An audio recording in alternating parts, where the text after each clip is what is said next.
French-speaking peoples, or of parliamentary democracy, or of France, or the many surviving liberal states of Europe. There, in a single word, is the resolve which the forces of freedom and progress, of tolerance and goodwill should take. It is not in the power of one nation, however formidably armed. Still less is it in the power of a small group of men, violent, ruthless men, who have always to cast their eyes back over their shoulders to cramp and fetter the forward march of human progress. The preponderant world forces are on our side. Here they have but to be commanded, to be obeyed. We must arm. Britain must arm. America must arm. We shall no doubt arm, but arms, instrumentalities, as Woodrow Wilson called them, are in and of themselves not enough. And we must add to them the power of ideas. People say we ought not to allow ourselves to be drawn into a theoretical antagonism between Nazism and democracy. But the antagonism is here, now. You see these dictators on their pedestals, surrounded by the bayonets of their soldiers and the truncheons of their police. On all sides they are guarded by masses of armed men. They are afraid of the workings of the human mind. Thoughts, words spoken abroad, thoughts stirring at home all the more powerful because they are forbidden, they terrify them. A little mouse, a tiny little mouse, and of an idea appears in the room, and even the mightiest potentates are thrown into panic. They make frantic efforts to bar our thoughts and words. They are afraid of the workings of the human mind. We find a state of society where men may not speak their words or their minds, where children denounce their parents to the police, where a businessman or small shopkeeper ruins his competitor by telling tales about his private opinions. Such a state of society cannot long endure. If brought into contact with the healthy outside world, the light of civilized progress, with its tolerances and cooperation, with its dignities and its joys, has often in the past been blotted out. But I hold the belief that we have now at last got far enough of barbarism to control it and to avert it, if only we make up our minds in time and realize what is afoot. Is this a call to war? Does anyone pretend that preparation for resistance to aggression is unleashing war? And I declare it to be the sole guarantee of peace. On September the 1st, 1939, Hitler invaded Poland. Britain and France had an agreement with the Polish. We were officially at war. That's when the call came. It was Neville Chamberlain. Winston, would you be in my cabinet? Would you take the Admiralty again? On September the 3rd, I entered the Admiralty. Sir, First Lord, sir. At ease, Lieutenant. What's the news? Message has been sent, sir. Message? What message? Winston is back, sir. Bloody well right. Winston is back.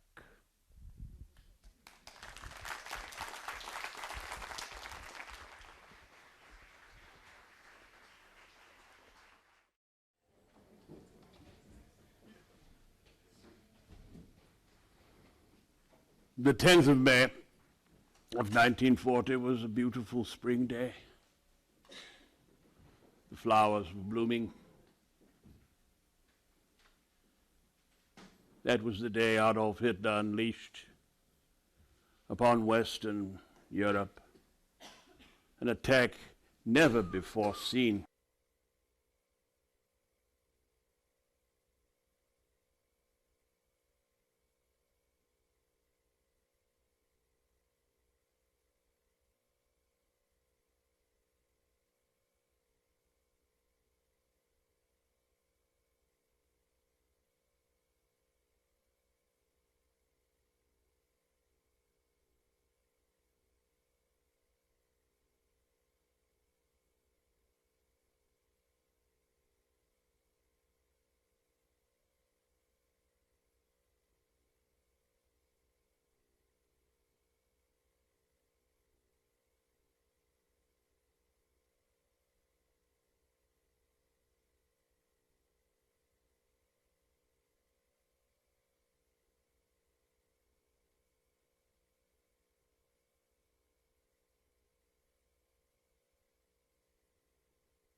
Down, it's 8:32 a.m. on this Groundhog Day. Big.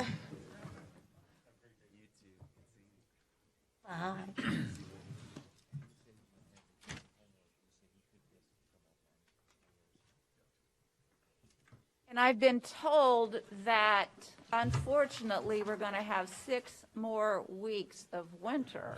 So just so you know what's happened early today already. All right, the meeting has been called to order. It is the 2nd of February 2021, and we will start with our chaplain prayer and pledges, and Gary and Marcella Jenkins are both here today to lead us in that prayer and pledges.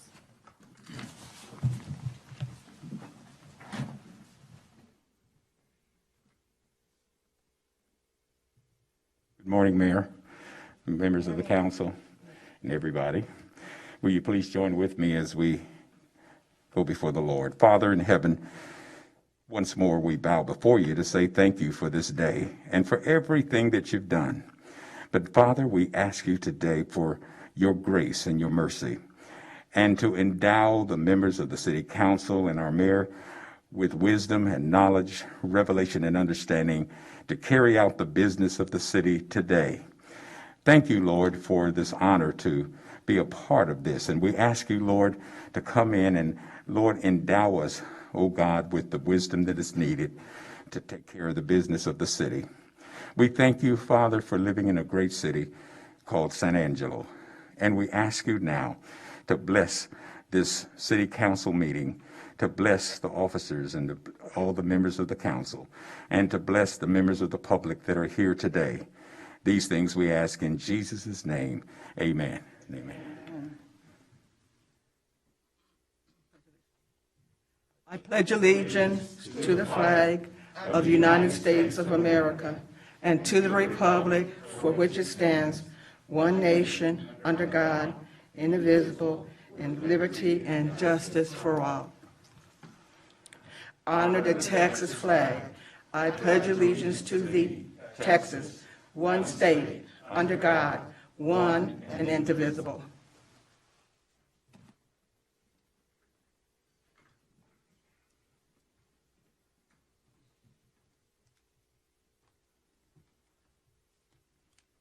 There are no proclamations today, so we will move into item 4 on the agenda, which is public comment. If you choose to make public comment today, we ask that you come forward, state your name and your address or SMD area. We ask that each citizen speak just once per item unless asked to comment by council. The public comment is limited to 3 minutes unless extended by council or a translation service. The proponent or opponent is limited to 5 minutes unless extended by council or translation services. Council has no obligation to respond to comments or questions from the public.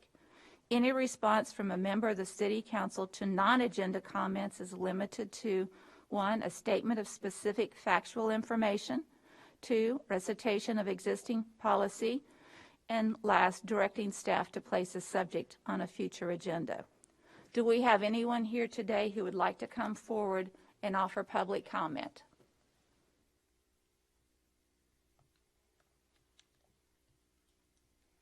Good morning, and thank you, Mayor and Council. I'll be brief. My name is Dave Erickson. I'm the director of the ASU Small Business Development Center, 69 North Chadbourne Street. We are funded by state and federal tax dollars, and the SBDC provides no-cost, confidential business advising and training to area small businesses, and we've been part of ASU for 31 years.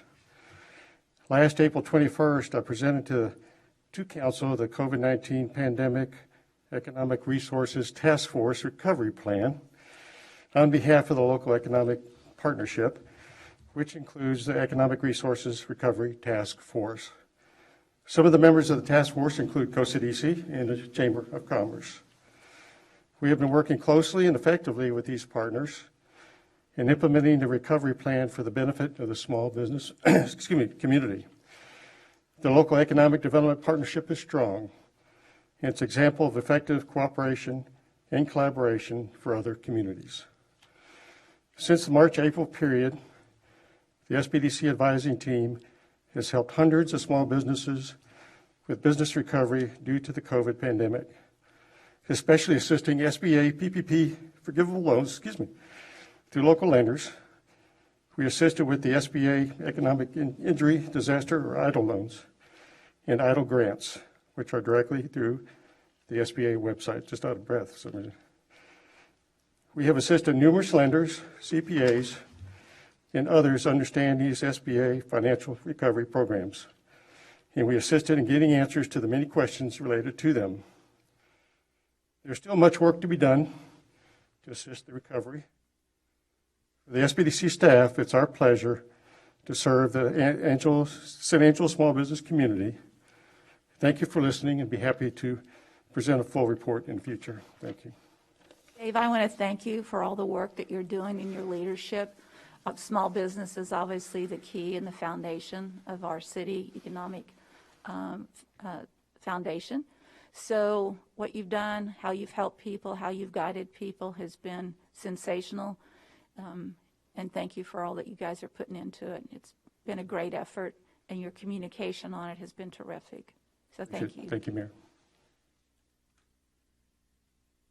Any further public comment?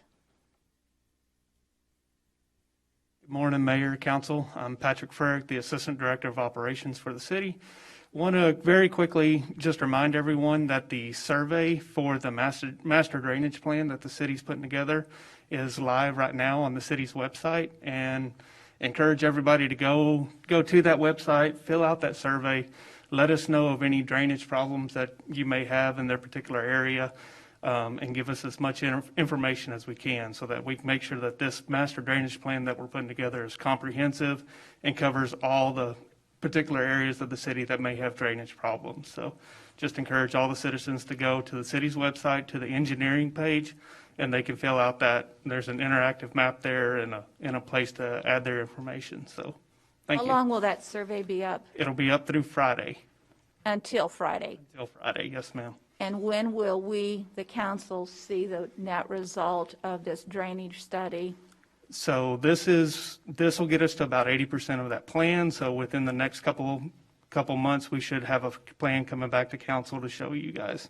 I would assume that you and everyone on council knows where the biggest drainage issues exist, so I can't imagine that it will be too newsworthy relative to where the major drainage areas is. So, but we do know we need to address the drainage issues. So, And that's exactly what we want. We know what we know, but what we want to find out what we don't know. So that's why we encourage citizens to go in there, tell us about their particular areas. well, what we do know, sooner is better, and the sooner we can get the information presented to council would be terrific. And Lucy would like to make a comment. Yes, I just was going to ask, what do we do with the individuals that need to report this but do not own a computer? If they want to, they can call up to either the engineering office or they can call the operations department and speak with myself if they'd like. That number's 325-657-4206, and we'd be happy to take that information down and convey it over to the firm that's putting that plan together for us. Would you repeat that number again? That number's 325-657-4206, and that'll get you to the operations department. All right, thank you, Patrick. Thank you. Any further public comment? With none, we will move into our consent agenda. I'm going to ask council individually if there's an item that they would like to have pulled. I'll start with Tommy. Item G, Mayor. Item G will be pulled. Tom? Nothing to pull. Harry? Nothing to pull, but I'd like to make a comment. I want to appreciate every citizen that had called, text, Facebook, whatever, when my wife was laid up with COVID. She's home now. The prayers worked, good thoughts worked, and I appreciate that. Lucy? Lane? Billy? Okay, then may I have a motion for approval of the consent agenda with the exception of item G? Lane has moved to approve, and the second by Billy? By Lucy. With that, any public comment on the consent agenda with the exception of item G? With none, we'll take a vote. All in favor of approving the consent agenda, say aye. Aye. With none opposed, motion passes 7-0. We will now go to item G, and item G is as follows. Consider resolution authorizing an advanced funding agreement between the City of San Angelo and the State of Texas as per the terms of TxDOT's Highway and Bridge Replacement and Rehabilitation Program in the amount of $109,259.36, and authorizing the city manager to execute all related documents. Shane, you're on. Ma'am, thank you, Mayor. Shane Kelton, Director of Operations for the city. TxDOT has asked us to bring this to the regular agenda so we can make some minor changes to the wording here and to the dollar amount. They would like us to reduce the dollar amount by 36 cents and just have it to the 36 cents. We're going to ask you to do that anyway. So they want to do that, and then also in the resolution itself, we have South Oak Street. We have it spelled out south, and they want it just with an S dot Oak Street. I'm not sure why that makes a difference, but it does to them. So we're going to ask that we make a motion to approve the resolution authorizing the fund agreement in the amount of not to exceed $109,259 even, and to revise the project name in the resolution to S. Oaks Street over the North Concho River. And Shane, shouldn't street also be abbreviated ST period? Yes, ST period, I'm sorry. Street should be abbreviated as well, too. So. You said you wanted to move this to the regular agenda, but can we not do this? Well, during the it is, I mean, because you pulled it from the consent, so this is just so we could discuss it and make these necessary changes that TxDOT's wanting. And we're trying to, and of course, we could have pulled this to the next one, but the bridge division out of TxDOT out of Austin is really wanting to fast track this so we can get this bridge, so we can get the plan designs and get this bid out this next fall. Would you so please describe why this issue's here, meaning what's the project? It's one thing about the language, but describe the project to everybody. Project, as you know, the bridge for many years now has been degraded to a lower weight rating than what it was originally for, so we can't take large trucks or anything like that over the bridge.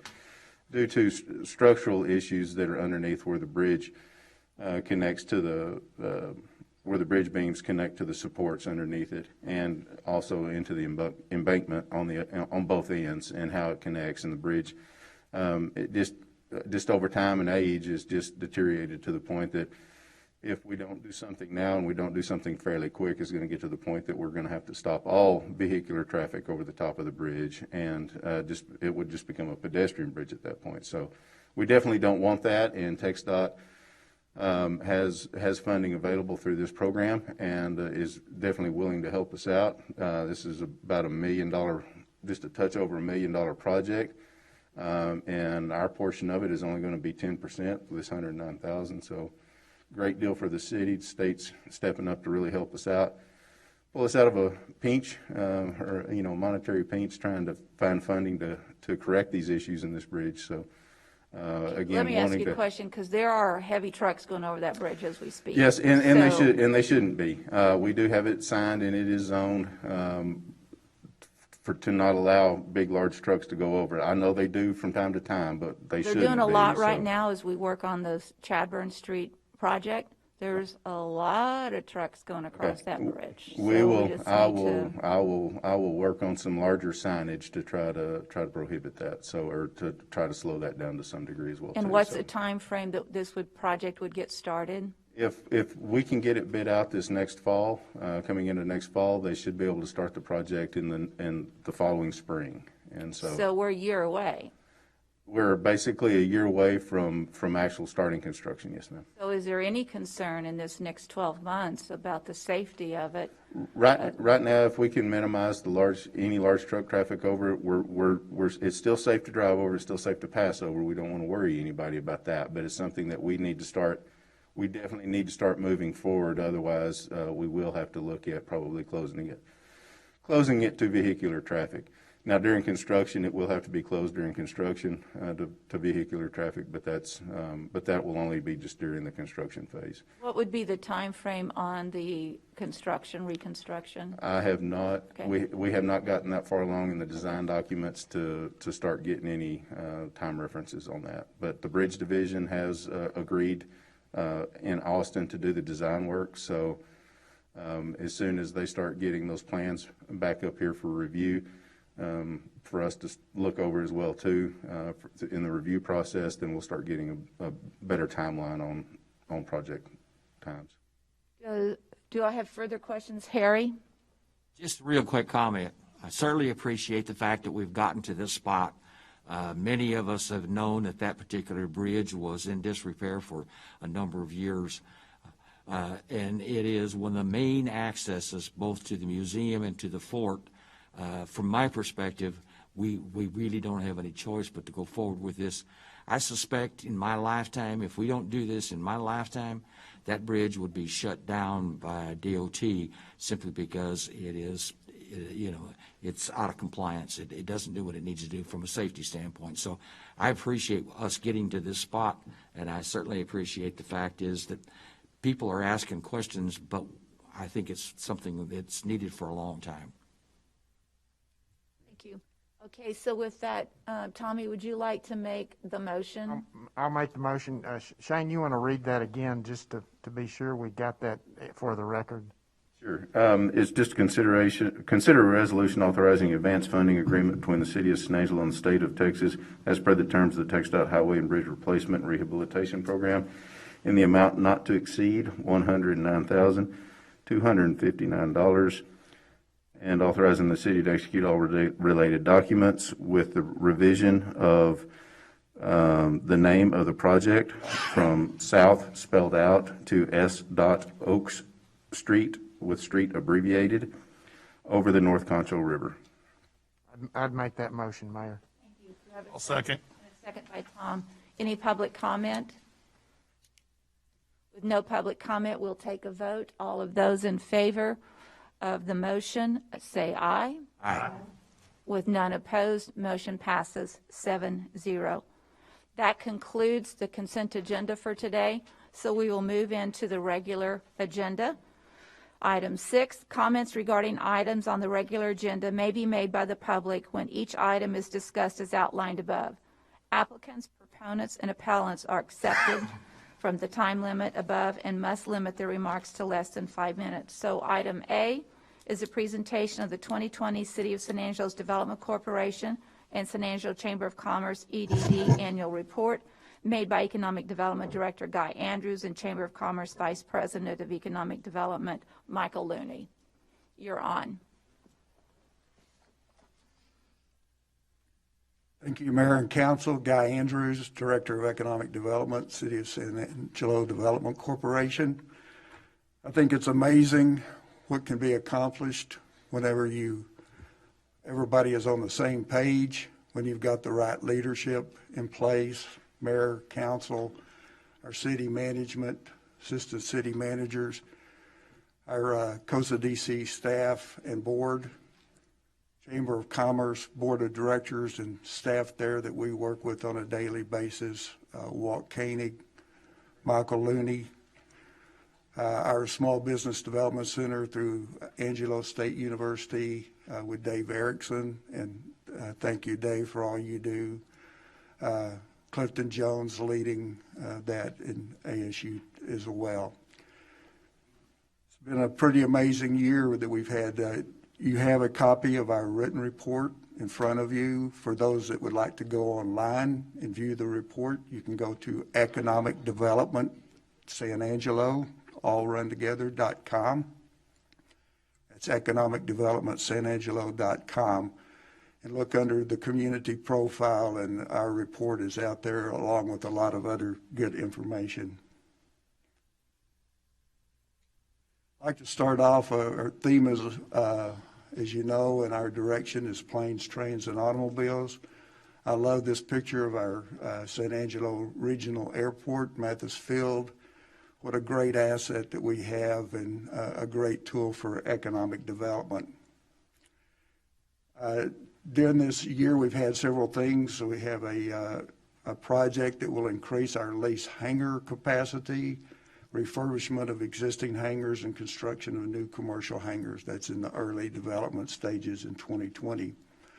Also, Angelo State University approved a Bachelor of Commercial Aviation degree, and so there'll be some movement at the airport in regard to that. We received bids for construction of a new ramp to assist the U.S. Customs and Border Patrol with their expansion of unmanned aerial vehicle operations, bringing 40 UAVs and their pilots into San Angelo. And we've done some parking and ramp improvement projects that are underway at the current time. This is just an outline. We did a master plan, some planning, and have some options that we can go forward with from there. Of course, we just approved the air services agreement with SkyWest and United Airlines. I just wanted to mention that briefly. Today is the first day you can go out and purchase your tickets, and I've already been to the website and just to verify that information is out there. Tickets start at about $169. Normal prices are around $199 round trip from our airport. There'll be two flights a day. Repeat that number again, Guy. $169. That's sort of weekend oriented, depending on availability. And that's a round trip price? That's a round trip. $199 is a normal price during the week for the round trip. While we're on this item, do you want to clarify some of the information that went out last week concerning this and describe how that $1 million works? Be glad to do that. The flights begin actually on April 21st. Two flights daily, leaving San Angelo, one at 9:10 in the morning, the other at 2:20 in the afternoon. Return trips from Houston on this initial schedule are at noon and 5 p.m. And we expect that will change over time. In terms of the agreement that we made with SkyWest Airlines, it has three basic elements. First of all, we put up and set aside $1 million as a minimal revenue guarantee. And the way that works is we are not guaranteeing SkyWest $1 million a year in revenue. What they do is compute on a quarterly basis their revenue versus cost. And if the cost exceeds the revenue, we draw down on that $1 million to make up the shortfall in that. So it could be, the best case scenario could be that we would never have to draw that down if everybody will get out there and utilize the airline and we continue to add flights and that sort of thing. But otherwise, over the course of a 24-month contract, we will never pay out more than $1 million during the course of that contract. That would be the worst case scenario. We also are providing some, because this is initial startup with a new station and a new airline, we will be providing $200,000 for advertising and marketing of that. That contract will be administered through the Chamber of Commerce. They're already hard at work in developing that marketing and advertising campaign and coordinating with SkyWest. We've had several calls on that, so we think that they're the best partner to do that, and we'll just really knock them dead. The other aspect of that agreement is that we will waive the rental fees for the airport as well as landing fees. And so that's what our agreement is for this. But I've never seen anything that has been so popular in our social media. We haven't had, at least what I've posted in LinkedIn, a single negative comment about this. Everybody is, congratulations, let's go. And all that's well and fine, but again, I will re-emphasize, it only works if you go out and buy the tickets, and let's make this thing work. This is our last opportunity. This involved a lot of hard work to get this. This is the first time we've had a second airline in San Angelo in 20 years. 20 years. So let's make this thing work. I also have done a lot of work on the airport exit. We did clearing over on about 14 acres across from the airport, and then we're expending, the Development Corporation's expending $100,000 for our exit beautification project. We'll have a monument that's in place, and I'd like to thank Al Torres for his, he's the one that designed and actually carries out the constructions. And he's put in a tremendous amount of work in getting this project moving along. So we're looking forward to seeing that in the not too distant future. While we're talking about monumentation, we have a couple of projects for monumentation enhancement on 87 coming in down by the Pinky's liquor store, the U-Haul. In between there is a median that has 3 sheep on it. That's called 200% wool, and that's being enhanced. This is a design on it, and if you've been by there lately, this is actually pretty close to completion on that work and enhancing that and to make this a Welcome to San Angelo monument. This is what the U's look like there. Also on the north side across from the Starbucks is another median that has the working cowboy monument that I always say is pointing people in the wrong direction down Koenigheim. But we're enhancing that one as well as a Welcome to San Angelo. This is the concept drawing that Al made, and we're doing that project. This one's a little bit further along than the other one on the south. Expect it to be completed very, very soon. That's what that one looks like. In regard to highways, we've had some great activity in regard to that. San Angelo and the communities from Laredo to the top of the Panhandle recently completed the TxDOT study to show the feasibility of Interstate 27 within the state of Texas. Part of the Ports of Plains corridor runs from Laredo to Alberta, Canada, providing relief for overtaxed I-35 and I-70 corridors. And we also had some federal legislation introduced for I-14, which is the Gulf States strategic highway that would intersect one day with I-27 in San Angelo. This is a map that shows on your left the complete Ports to Plains actually runs from the port of Mazatlan, Mexico, all the way up into Alberta, Canada. And then this is the section that we worked on. We were actually, the study was divided into 3 segments. We were in segment 2 that was led by Mayor Gunter and did a great job on that one. And so that's been done, and we're looking forward to moving on that one on into funding and moving this project out. The greatest project or the greatest progress that's been made in 25 years in working on this project. This is a map of the Ports to Plains Gulf Coast, it's the Gulf State Strategic Highway. It's also called Forts to Forts, runs from Fort Benning, Georgia, across, will actually come through San Angelo and up to Midland, Odessa, then back down to 10 to connect with Fort Bliss eventually. So we look forward to that project one day in the future.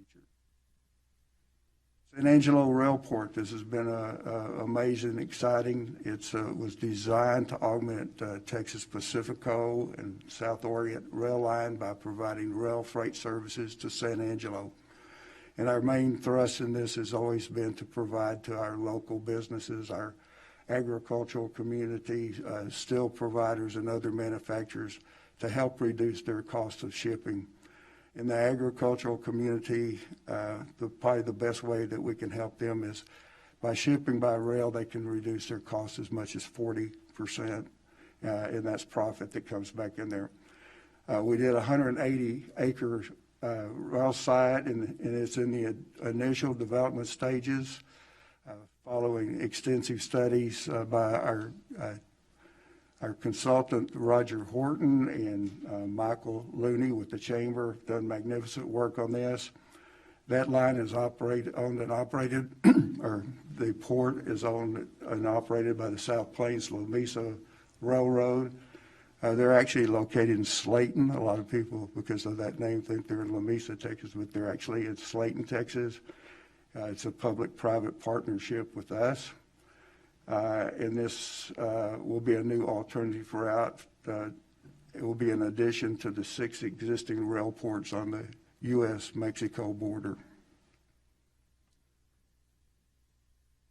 This is the initial layout that we have for this port. What's amazing is that Bob Schneemann laid this out early on. We've been through a few iterations, but it looks like actually Bob was right to begin with, and this is the way it's being laid out. The map on the right shows you the location. FM 2105 is at the top of that map, and then 50th Street is the bottom of the rail property on there. There's actually a sign out there on the property now. Some of the people involved in that just want to recognize them. Roger Horton's the man on the left in the red jacket. Rick Bacon, our commissioner for that precinct. Shad Wisner is the man next to him that will own and operate this. Bob Schneemann that has done great work. One of the things, let me just point out, one of the things that Bob did was negotiated with Reese Albert to, as they're redoing 2105, to put the dirt on to this site, which advanced this project probably a good 6 months and saved literally millions of dollars. And of course, on the other side of the sign is our mayor, Brenda Gunter, Michael Looney, Walt Koenig, the president of the chamber, and myself, and then Michael Looney on the locomotive on the other side. Workforce projects. We have about 5% unemployment. That's a fast recovery from the 12% unemployment when the businesses were shutting down from COVID. The Development Corporation has provided $150,000 matching funds to support SME Prime program, which will provide manufacturing engineering. That's in conjunction with our partners Ethicon and Principal LED, and the Chamber has also put money into that project. So they're developing the curriculum for that now and determining the types of courses that will be offered. It will provide that training to both Central and Lakeview students in 2021 at the West Texas Training Center on the Howard College campus. So we're excited about that program in workforce development. In terms of assisting Goodfellow Air Force Base, they received a spring grant through Department of Army, the Department of the Air Force. Coastal DC was recognized as a strategic priority and role to support our nation's security efforts through local support of Goodfellow Air Force Base. We have more MOUs than any other air base in the United States. We provided $400,000 in matching funds to help secure the $10 million Defense Economic Adjustment Assistance grants for Goodfellow Air Force Base. And the Goodfellow Air Force Base is undertaking the project to provide capital investment to create 5G communication system required to establish Goodfellow as a world-renowned intelligence training center of excellence. And they just announced that they will also be training for the Space Force that's been created as well. In that grant, it included some other items as well: energy conservation, a covered outdoor training area and equipment, AstroTurf for the canines that are being trained in there, interoperable mobile radios that enhances communications between Goodfellow and our local responders, fully equipped emergency response trailer, which enhances Goodfellow's hazmat response, and expands joint service student resiliency assembly area. So a great grant for them. In regard to business retention and expansion, that's headed up by Shannon Scott. Also works very closely with Michael Looney. In 2020, our outcomes to help our local businesses retain and expand their businesses were created 611 direct and indirect jobs that were retained. We created 101 direct and indirect jobs. This resulted in $46.8 million in annual economic output, $38.15 million in capital investment. In 2020, there were 4 executed business retention expansion performance agreements with incentives ranging anywhere from $36,000 to $400,000. And those included Centurion Planning and Design, which is also located in our business incubator upstairs while they're building a new building. Dorado Construction Group, $150,000. DLH Windland Steel, $400,000, and then Special Materials Company that's in their 4th expansion, $362,500. Our Business Resource Center and in our business factory, we have the one tenant, which is Centurion Planning and Design, and they occupy 6 of the 7 offices. We recently had San Angelo move into the office. There are 9 full-time employees, and I believe that's actually up to 12 now with the addition of San Angelo to go and a new employee for Centurion. And since inception of that business incubator, we've had 106 companies occupy that space. Business plan competition, the Development Corporation funds that. The first place winner, it was San Angelo to go. They were awarded $40,000. In their report, they have told us that they have served over 106,000 individual locations since inception. Second place winner was Texas Australia Rock Company. They received $20,000. This is a unique company. It's the only company of its kind that makes limestone blocks out of the best limestone in Texas, which happens to be in San Angelo, Texas. The only one in the Western Hemisphere that makes this kind of product, and they're shipping all over the United States. So we're looking forward to having them there. And then third place winner, $10,000, was Netco Fire and Safety. And Norma Navarez deserves special recognition for her work in this. This is a project we take and let her run with, and she just does an absolutely awesome job of coordinating this and working with our Small Business Development Center partners with Dave Erickson and others.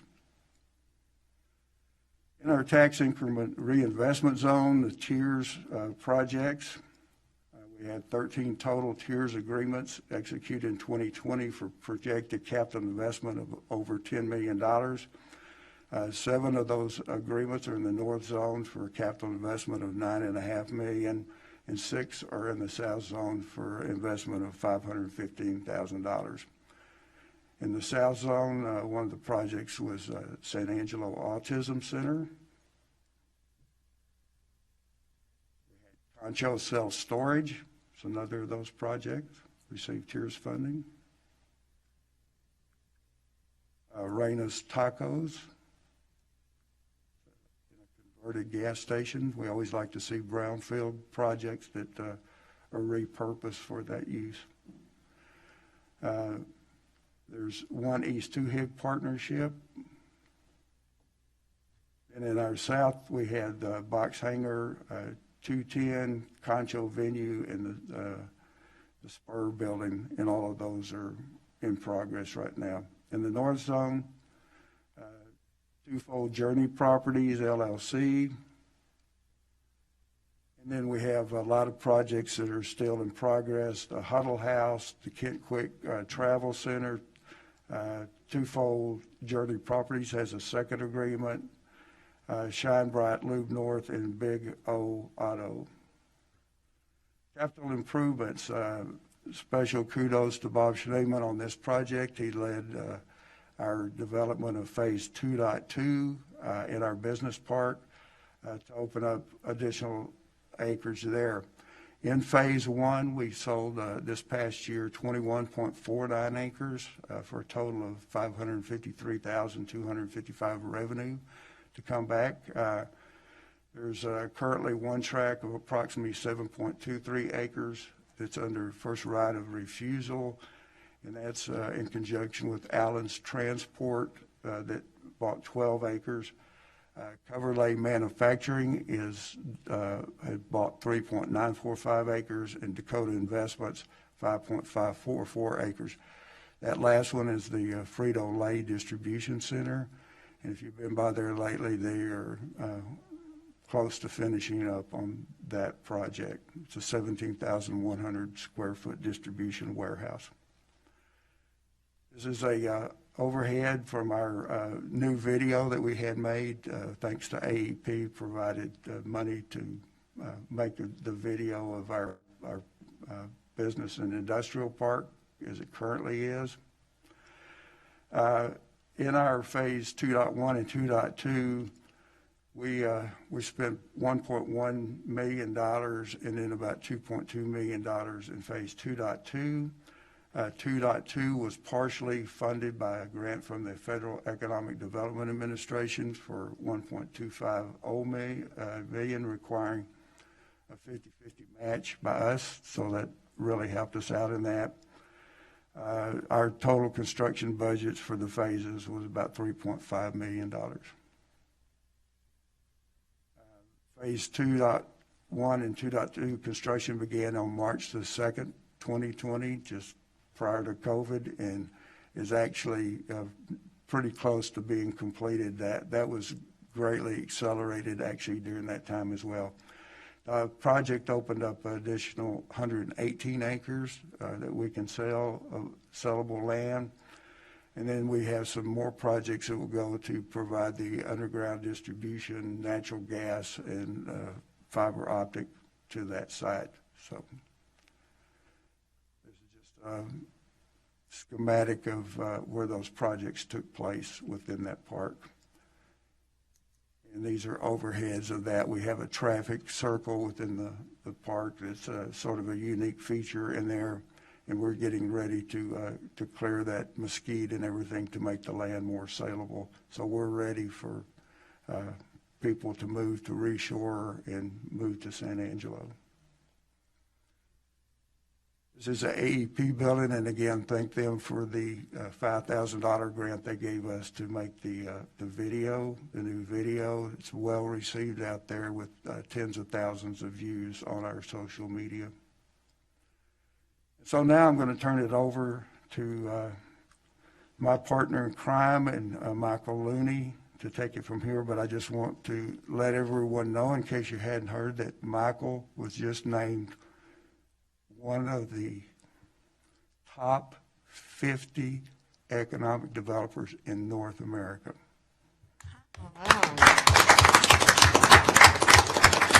So now the United States is recognizing what we already knew, that we have a spectacular economic developer here. So Michael, it's all yours.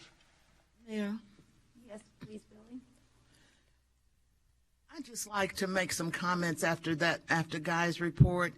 I don't think I really have any questions, Guy, but, you know, I can remember the days when I first started coming to city council, and Harry Thomas and I would sit right out there next to each other and critique, you know, what was being presented.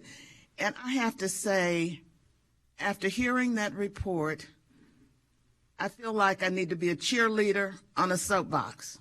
You need to take that show on the road because, you know, when we think about planes, trains, and automobiles, and I'm not sure if the mayor coined that after that movie first or if the Coast of DC did, but anyway. Brenda Gunter presented it in her first 2017 State of the City, and that's where it started. Okay. State of the City, 2017. Well, I'm going to give Mayor credit for that. He actually named the movie after.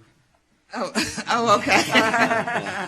But I just want to say, you know, sometimes I believe that we take for granted what is going on here in San Angelo and what is going on behind the scenes and how much work individuals are putting into what's going on, the progress that San Angelo is making. Sometimes we get so caught up, let me just speak of me, in the minutia of the detail and don't realize how hard people are working behind.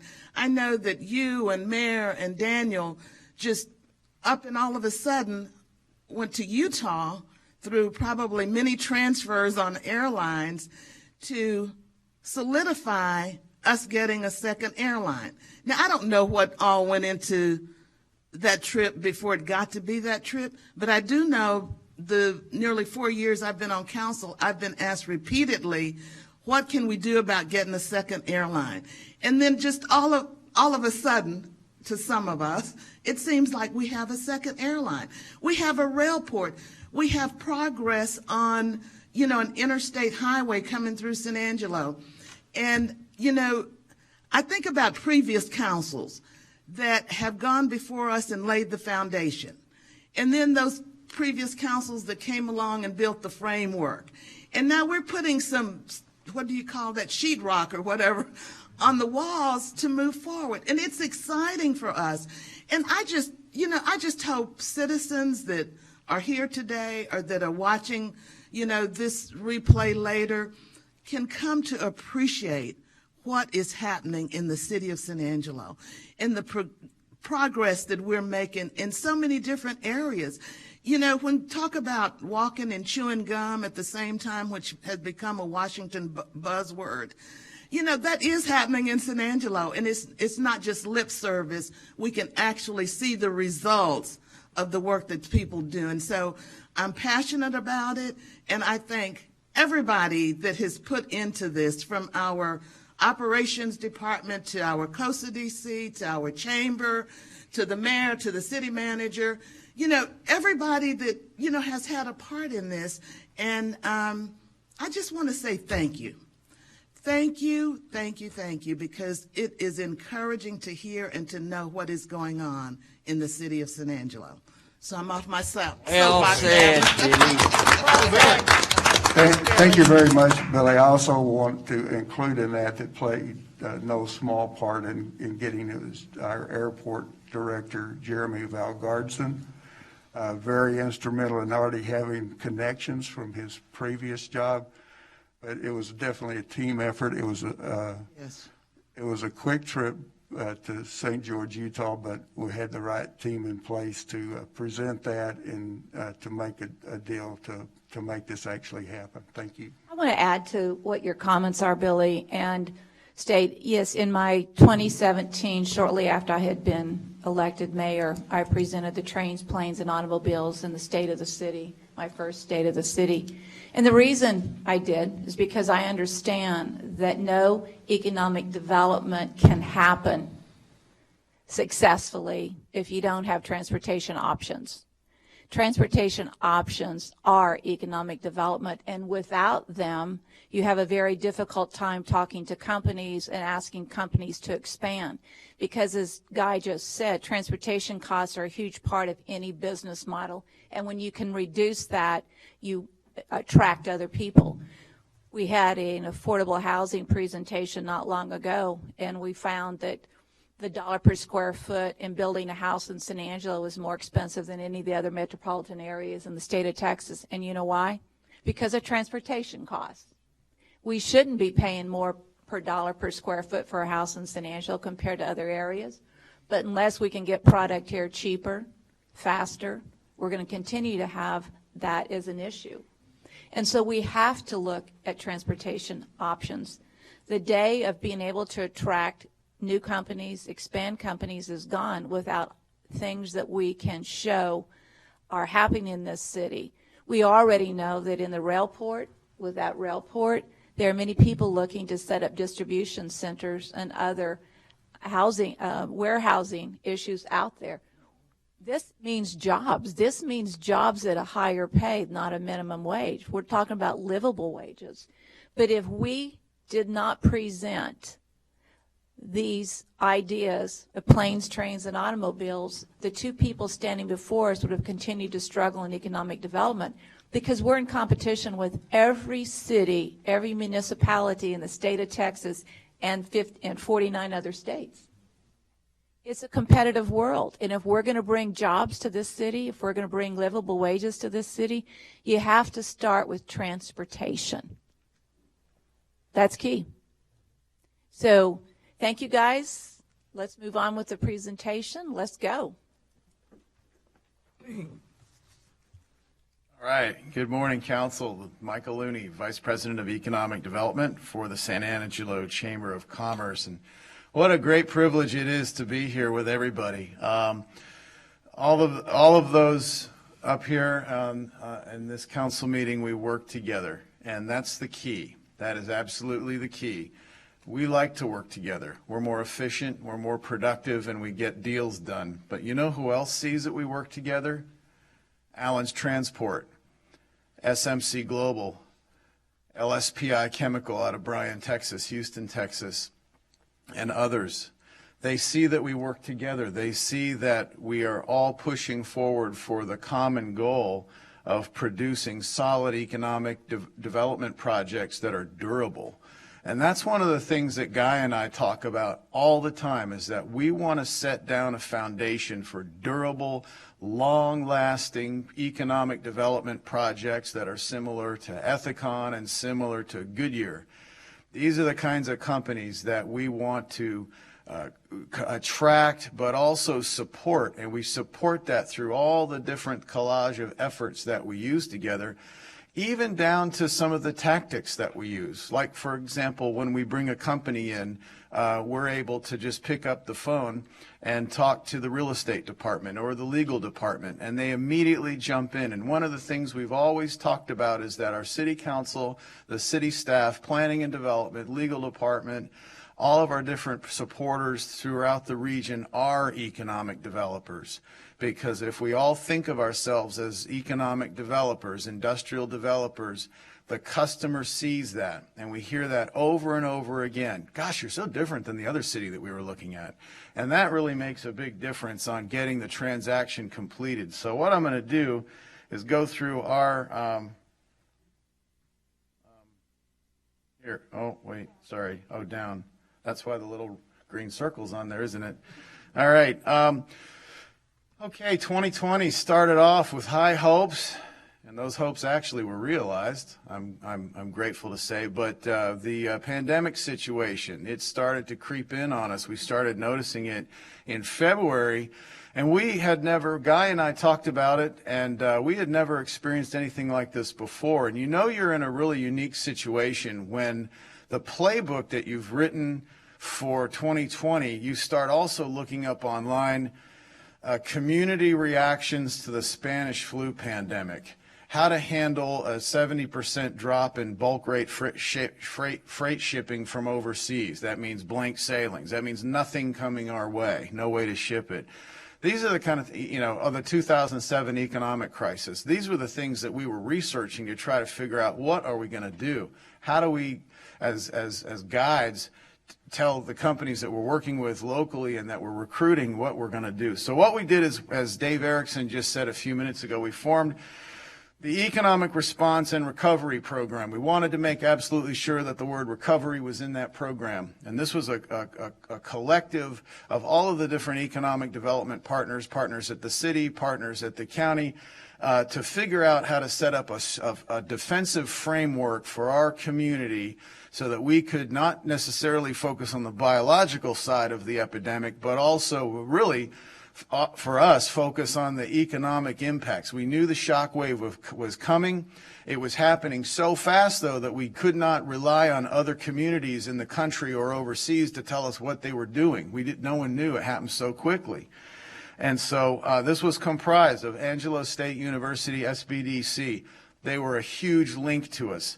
I also want to mention that the lenders, they were really the kind of the unsung heroes in this, because they were the ones that were administering these different programs, the PPP and the EIDL. One of the other programs that we put out to our industrial community right away was the Trade Adjustment Assistance Act, 1974. This is kind of an obscure, unused program that is available to industrial companies that are being harmed by overseas competition. So we deployed that. We had 2 companies in San Angelo that took advantage of that qualified. Moving on. So while all this is happening, all of this excitement and tragedy, we continue to just plow forward. And we knew that this would pass. It's a biological situation. We're going to get through it economically as well. So we continued to plow forward on the San Angelo Rail Port. What makes this so significant is that we have a couple of different advantages. One, we have the South Orient Rail Line that runs from Topolobampo, Mexico, which is one of the 3rd largest seaports in western Mexico, and it runs from there up to, runs up from the South Orient, runs up through Presidio, Texas, which is on the border. And then it comes right through San Angelo. At San Angelo, it vectors south and north, goes south to Houston, north up to Chicago on the BNSF, the biggest Class 3 rail line in the United States of America. Our line is the 7th of 6 points of entry, rail bridges of entry between Mexico and the United States, not Texas and the United States, the whole United States, Mexico and the United States, not just Texas and Mexico. And that's very significant because it's a new bridge. It's a bridge that existed since around 1917. It was destroyed by fire around 2011. It has been rebuilt to the latest standards. So as soon as that started, that looked like it was coming near completion, we began reaching out to our partners in Mexico. The economic development programs in northern Mexico are very, very solid. They're very good. We have established relationships with CODER, which is the acronym for the Economic Development Partnership Program in northern Mexico and the state of Chihuahua. They have repeatedly told us that the amount of freight that is going to come through from Mexico and also come from Texas to Mexico is almost, they almost can't even calibrate how much it is. It's so hard to calculate, but they need to work with us. This is going to produce so many different trade opportunities for bulk products and finished products, both containerized and those that are on bulk commodity cars. Now, it's very helpful that we have Texas Pacifico, which is a part of the Ferromex family of companies, based in San Angelo. So in northern Mexico, they consider San Angelo to be the rail head because we have the Texas Pacifico headquarters here. So it made sense that because this line really doesn't have any other areas of service along from Presidio to San Angelo, that San Angelo be basically the rail and freight hub for that line. And so what we're going to basically be is an extension of the rail network throughout Mexico and the BNSF system throughout North America, United States, and Canada. So this puts us in a very strong strategic position. I would want to add that because we're talking about marketing, not just the overall strategy of what we're doing, we have 5 companies that we're talking to right now that are local companies. Three of them have headquarters outside the state about using our rail port for bulk freight, transloading, and shipment of different types of cargoes. And as Guy said, what that does, and why I'm so thankful that the City Council has put all their power behind blessing the development of this port, is that what you're doing is you're actually saving our bulk industries money, whether that's steel pipe, whether that's fertilizer, whether that's grain commodities, whether that's animal products. People will ask the City Council all the time, I'm sure, what can you do to save us money and help our business? Well, when it comes to commodities, especially agricultural products, you can't change the global market forces. You can't change global commodity prices. You can't change the weather. But you did have in your hands the power to change the shipping costs. And that's what's going to happen with the bulk shipping costs used by rail. And that puts money directly into their pockets. Okay, again, you can read on. It will enhance efficiency. That's what we just finished talking about. It's also going to create a bigger network for San Angelo businesses to get their products to and import, for example, building products from other parts of the country. We think about a 40% reduction in freight costs. And this puts us on a trade route directly interlinked by rail with Chicago, Kansas City, and Houston, and all the ports along the western coast of Mexico. There's a shot of the port. That's the Bob Schneemann design, and that is 12 different turnout lanes. There's a lane for each type of commodity, so you're not going to be mixing, having oil with grains. Everybody's got their own. And there are some images that were taken a couple weeks ago of the progress. The developer, South Plains La Mesa Railroad, he is not waiting around. That guy has got stick rail ready to go, 90-pound high tensile stick rail, and that is going to be laid down probably within the next couple of weeks. And actually, that's where I'm getting ready to head out to after this meeting. Again, 5 potential shippers, and that's before we've even really started getting any track on the ground. Allen's Transport, this is a company that we reported on last time we were here. This is a service company, a partner to a company called LSPI Chemical. LSPI Chemical makes interregional pipeline chemicals. And just as an update on that, they have not started construction. They were about to start in February of last year, but for COVID reasons, they became extremely concerned. They had no idea what the market impact would be, and they held back. They are getting ready to start construction probably in the next 30 days.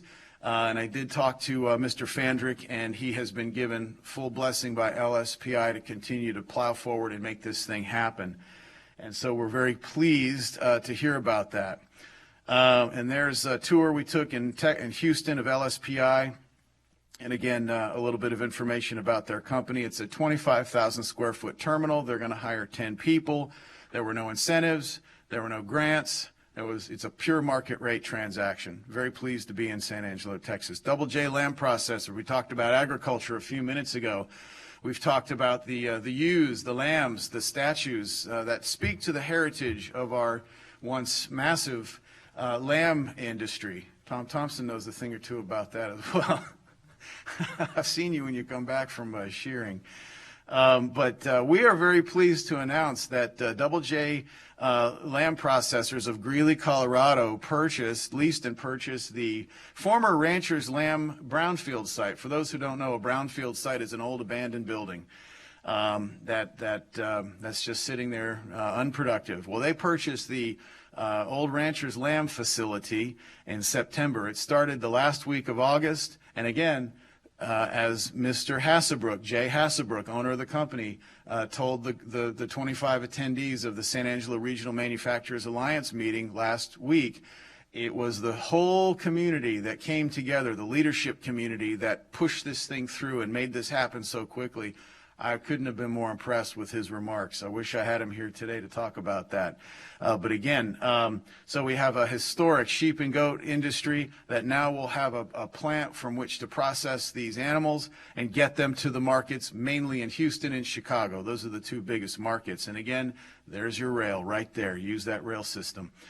$3 million in initial capital investment. They currently have 40 employees, but they announced to us that they need another 60. So that is something that we are assisting them with as best we can, and those are all really positive things. And that's also office staff, accounting, people that are involved in inspection and processing. And there's a couple shots. There's one on the right. I want to give a special shout out and recommendation, commendation to our Cindy Priest and to Dan Saluri and to Teresa James in the real estate legal department. You did awesome. We appreciate you. You didn't drop everything, but you made room for it. See, I got that right. And so, yeah, last time I was up here, I said, they dropped everything. She said, we didn't drop everything. We kept everything going just the same, but we made room for your deal. And what was cool about that is that was, I mean, probably days after we had finalized the paperwork on the rail port. And so we called her up, Teresa up, and said, hey, we got another one. And we're glad to do it. And again, she puts on her economic development hat and goes right to work. In the bottom left corner, I think everybody signed the frame with all the pictures that we all did. The whole city staff signed that. That's an image of me presenting that at the Texas Sheep and Goat Raisers winter meeting at Bentwood Country Club, and we presented that to the Hasselbrook family. And it now hangs proudly in the hallway of their Double J lamb processors plant.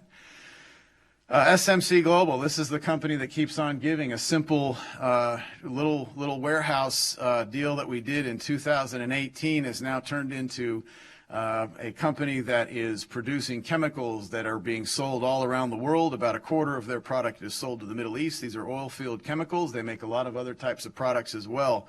We are presently working on a 4th expansion with them right now. And again, hats off to the city planning and development staff for rolling up their sleeves and helping us with this one. Bringing in heavy industry is not always the easiest thing because it's heavy industry. And so that's something that takes a lot of eyes looking at these different projects and making sure that they're done safely, they're done in a timely fashion, and that they are, again, durable. And that's the encouragement that we've been given by SMC Global, is that they are here in San Angelo. Just as a note, they have 17 employees. They did not let go of one person during the COVID pandemic. And Mr. Kevin Huber, the owner of the company in New York City, told us that he was not going to let go of anybody. He was going to keep everybody on staff and keep San Angelo moving. Creek 27, when we recruit these companies, we have to have a place for people to live. And that obviously, as we know, especially speaking to our local real estate agents, that housing is a problem. When you have about 1 month and 1 day supply of housing on the market and you have about 96% occupancy of your apartments, that was creating some real issues for us. And so we can now help check off that box with many companies that we're talking about expanding or bringing into the region. One of the helpful points on that is Creek 27. This is a multifamily development housing. It's quite unique in that it's not really an apartment complex. It's not a man camp. It's not townhomes. It is mini homes or cottages. The owner of the project, Justin Harden, who you see shaking Guy's hand there on the left, he wanted something that was different. He didn't want a traditional apartment complex. And so he took his inspiration from several communities in the Seattle, Washington area where these are actually quite common. Small homes, very efficient, amenity center, pool, and just a very comfortable place to live. And so he has got 14 leased already, and he has, I think he said 58 applications right now. And we toured that project last week, Councilwoman DeWitt and Mayor Gunter, and it's a very, very good-looking product that has very nice finishes and we can all be proud of. And he announced at the meeting that we had after that tour that housing study is what gave him the ability to do this deal. So that housing study that you paid for paid off, at least with this one project. This is a $25 million project. By the fact that he gave it to his lender gave it to his underwriter. And so once it gets to the underwriter, they have that third-party report, and that helped make the deal. A couple projects we work on. This Chamber of Commerce is also contracted by Tom Green County, and this is to create a seamless synergy between city and county. Most of our transactions are located in the city limits because that's where your infrastructure is. But we do have some projects that we work on in the county that actually have a benefit to the city. And in this case, this is one I wanted to report on. This was the Duke Energy Renewable Rambler Solar Plant. This is out on 2288. We work with a lot of solar power generation projects, mostly on their 312 and 313 agreements between the school districts and the county.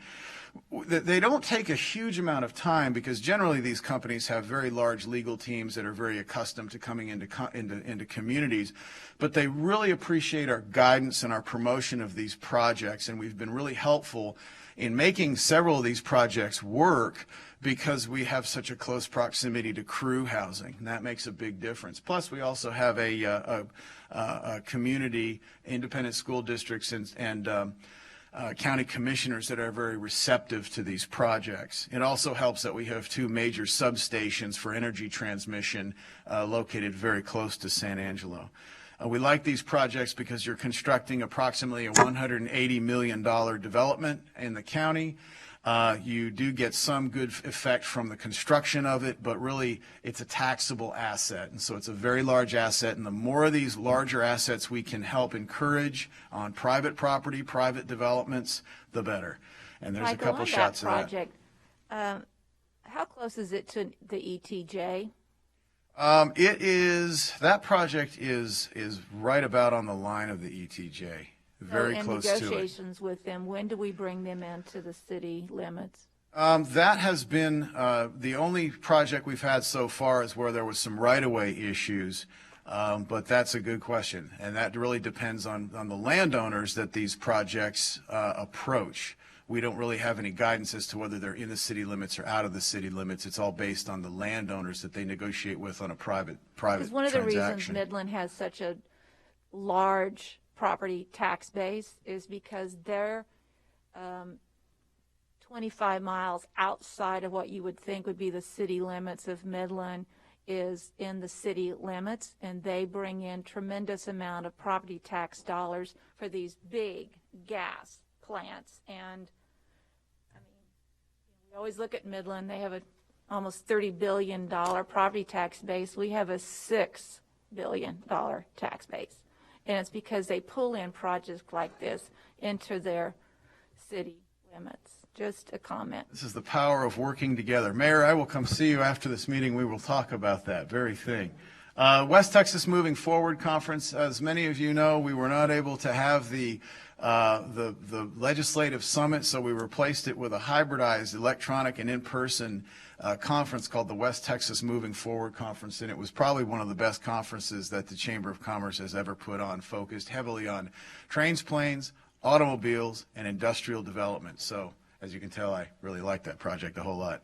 AgriLife, one last thing. We are right now in the process of finalizing our project. We have a joint project with Texas A&M AgriLife Center, producing the new AgriLife Impact of Agriculture on the Concho Valley report. This is a report that hadn't been published since 2011. We thought it was time for a new one, and so we're just about finished with that. But just to give an idea, the bottom line dollar on what does this agricultural base in the Concho Valley really yield? What does it do? It's about $800 million per year in a variety of different types of enterprises that are within the Concho Valley. And so 815.4 million was the last calculation. And that report will be ready probably in another couple of weeks, and that will be ready for dissemination to the community. And then finally, the Texas-Mexico Border Transportation Master Plan. This is a project that the Chamber and Guy Andrews and his COSA DC team and I have been very closely involved in, with a lot of guidance from our our partner, Mr. Roger Horton, on finding ways to bridge the gap between the Mexican economy and the Texas economy, and how to respect the different communities along that South Orient rail line. We want to make sure that as a leader, San Angelo doesn't forget about our partners along that rail line all the way from Coleman down to Presidio. And so part of that effort is to make sure that we understand what their needs are. And they're all quite different. You'd be surprised. Fort Stockton and Alpine, very different needs from a perspective of what they desire from the rail line. And so these are parts of the dialogue that we like to have. And then again, there's a little bit more information on our involvement with the project that you can read over, and that will conclude my report. I think I went over my 3 minutes, but we got a lot going on. Do we have Harry? Yeah, I appreciate both Guy and Michael. And this partnership is very, very strong. And as we go forward, it's key to the success. But I also want to say congratulations to Michael being named one of 50 best economic development directors. That's big, big for this particular community. Thank you so much. Thank you very much for your what support. It's a pleasure to do it. We do it because we like it, and we're getting good results, and we're all working together. You just Any other can't beat questions it. or comments? Billy? Anything else? Hey, Billy. Yes, I won't go over my time like I did before, but I just want to say that when I first came on council, and we get reports on the studies that were being done and the different master plans that were being developed and how much money we were investing into these plans, you know, I was sort of taken aback. I thought, why would we spend hundreds of $1,000s to, you know, to get a written plan on something that may be just common sense? But as I have spent these almost 4 years on this council, and today is point in fact that we're reaping a $25 million potential impact. Oh, at least that's just one project. For the city of San Angelo on that one project where we did a housing study that I can't remember how much it cost us, but it was several $100,000. No, it wasn't. The housing study was $80,000. Oh, okay. That's all it cost. All it was. Well, anyway, when we see this kind of return on investment, I would say it's worth it. Wouldn't everybody here? It was really worth it. So it's exciting to hear this news today, and thank you for all of your hard work. And I add my congratulations to everybody on the wonderful recognition that you're receiving. Thank you so much, Michael. Thank you very much. Thank you, okay, Mayor. That's it for the chamber. Lucy?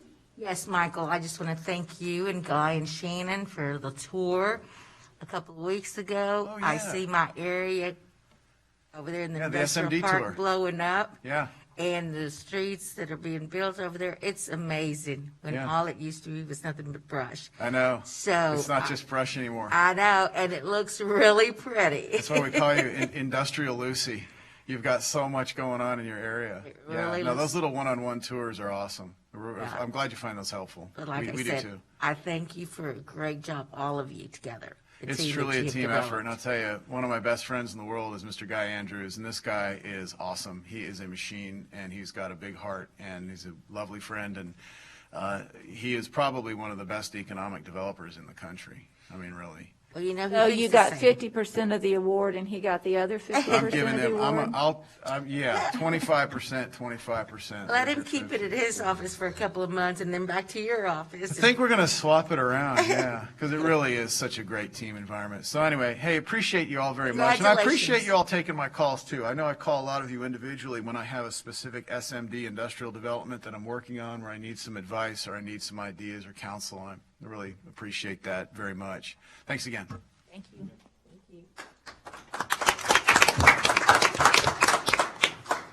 We will move on to item B, which is consider a resolution supporting the designation of San Angelo as the Visual Arts Council of Texas.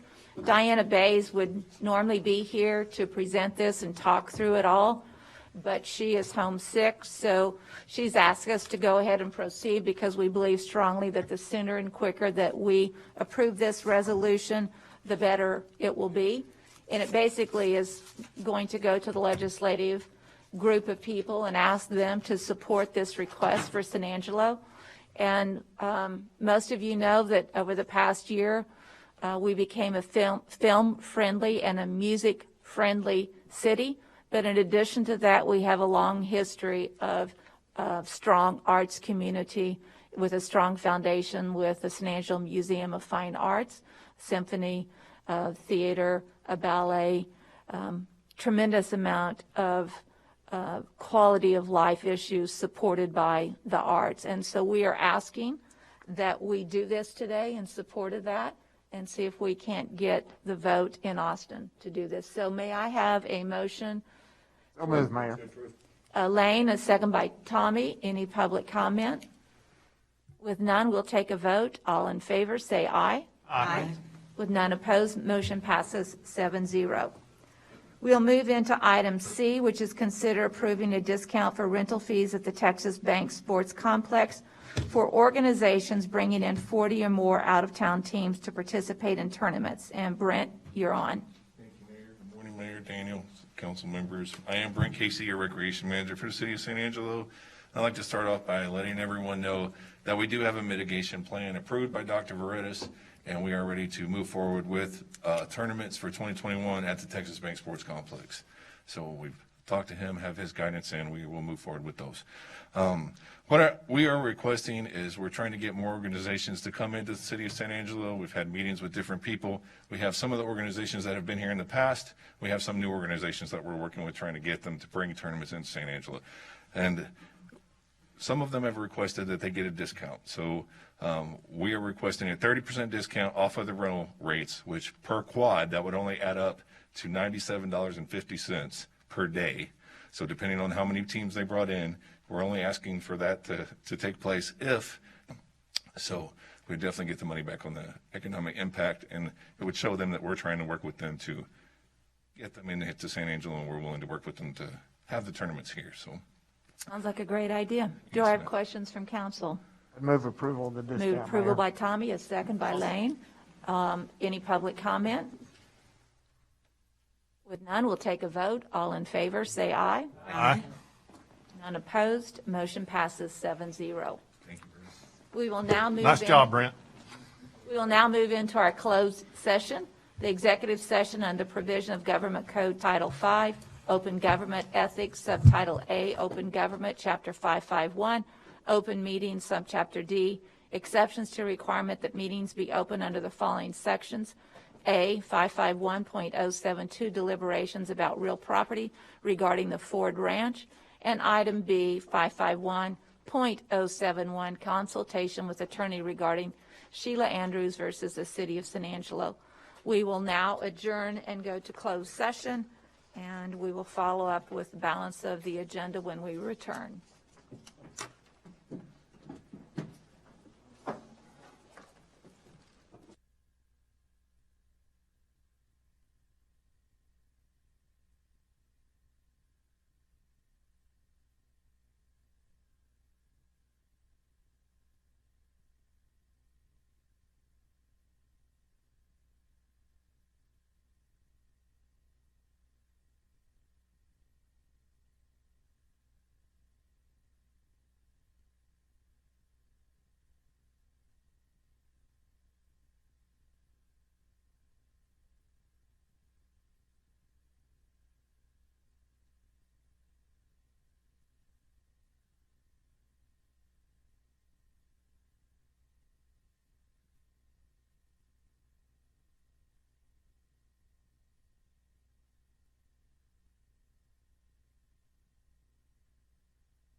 All right, we are back from our executive session.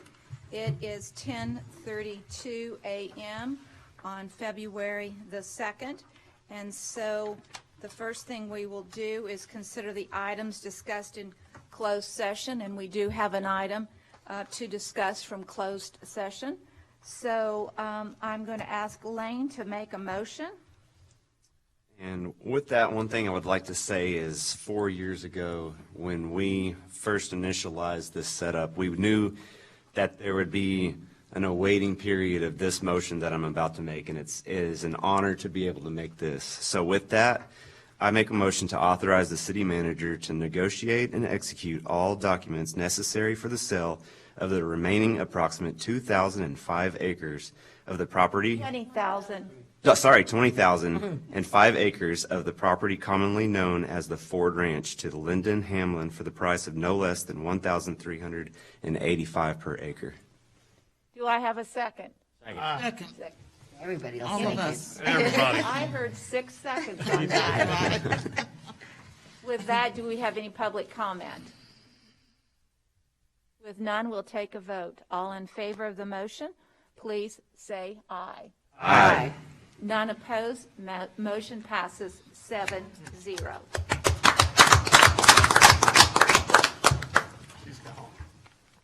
With that, we will move into announcements and consideration of future agenda items. Are there any? Lucy? Yes, ma'am. I would like to have someone present something about our MLK bathrooms, and whenever they get it, their next meeting or the next. But I need somebody to give a presentation on that. Okay. Anything else? With none, we all entertain a motion for adjournment. So moved. Second. Any public comment? With none, all in favor, say aye. Aye. Motion passes 7-0. This meeting is adjourned at 10:34 a.m.